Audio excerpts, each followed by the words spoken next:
తీతు 3 ఏళ్ళు పరిశుద్ధాత్మను మన రక్షకుడైన యేసుక్రీస్తు ద్వారా ఆయన మన మీద సమృద్ధిగా కుమ్మరించును అంటున్నాడు.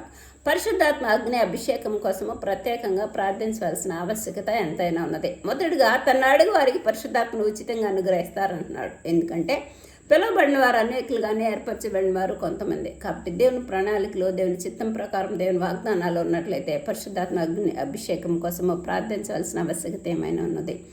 అభిషేకించాలంటే మొదటగా రెండవది చేయాల్సిన ఏంటంటే కనిపెట్టాలి. అప్పుడు పరిశుద్ధాత్మ దేవుడు మనోనేత్రాలు తెరిచి దర్శనాలు చూపిస్తారు, స్వరాలు వినిపిస్తారు.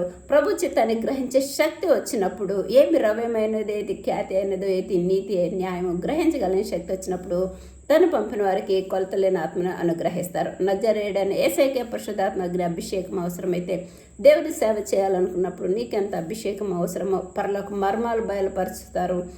దేవుడు నీ ఎడల ఏమైతే ప్రణాళిక కలిగి ఉన్నారో గ్రహించగలుగుతావు.